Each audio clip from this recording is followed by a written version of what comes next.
Tak lama setelah menjabat Rektor Universitas Islam Indonesia Yogyakarta, GBPH Prabuningrat didatangi seorang tamu ramah yang membawa sertifikat tanah sekitar 2.000 meter persegi.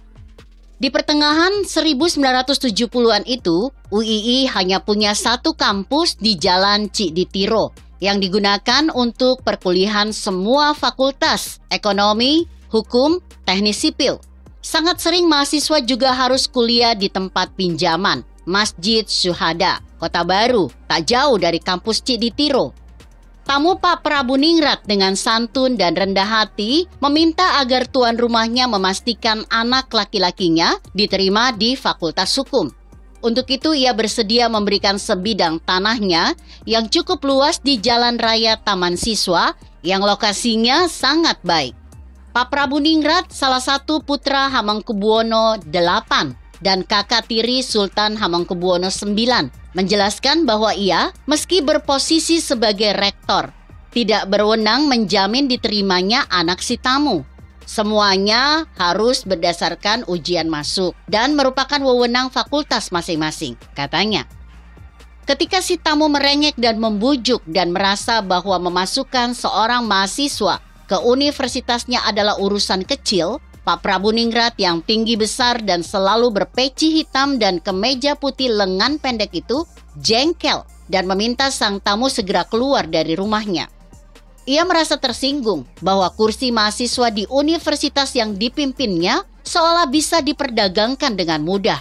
Ia terhina bahwa lembaga pendidikan yang ia jaga kemuliaannya itu bisa dibeli dengan murah. Berapa tinggi pun harga yang ditawarkan, baginya adalah harga yang murah.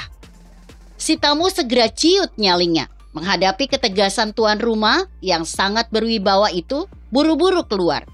Lupa pada map berisi sertifikat yang dibawanya. Ketika Pak Prabuningrat melihat map itu tergeletak di meja ruang tamu rumahnya, ia segera memerintahkan pembantunya mengantarkannya kepada pemiliknya. Ia sejak awal tak pernah membukanya. Ujian penerimaan mahasiswa baru pun berlangsung. Hasilnya segera muncul. Tamu Pak Prabuningrat itu kembali datang.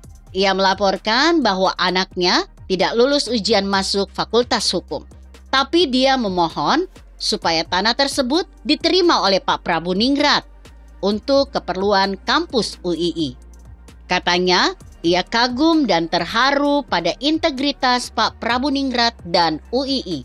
Ia telah membuktikannya sendiri. Maka, menurut dia, kampus dengan pengelola seperti Pak Prabuningrat dan jajarannya sepatutnya mendapat dukungan.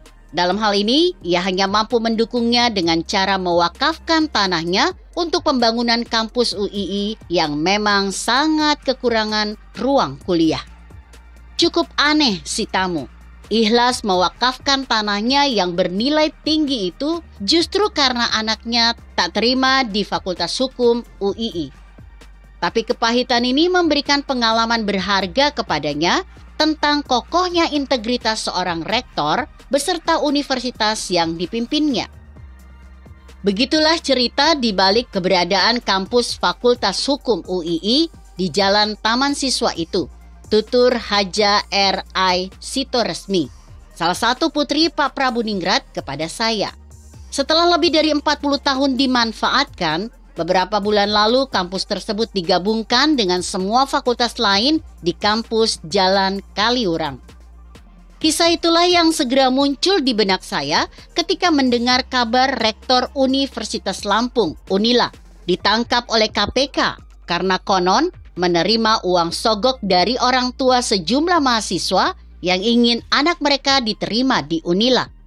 Rincian konstruksi hukumnya masih harus kita tunggu dalam beberapa hari mendatang. Apakah integritas Rektor UII GBPH Prabuningrat itu dulu dan kini merupakan perkecualian yang langka? Atau justru perilaku Rektor Unila tersebut yang merupakan kasus langka? Mungkin hanya para rektor, dekan, dan seluruh jajaran mereka di kampus-kampus seluruh Indonesia yang bisa menjawab pertanyaan itu. Mungkin mereka telah menjawabnya di dalam hati masing-masing. Sebagai stakeholders lembaga-lembaga akademis yang terhormat dan selayaknya menjadi benteng integritas, Kita bersyukur jika mereka mau mengeluarkan jawaban tersebut dari hati masing-masing. Begitu kira-kira.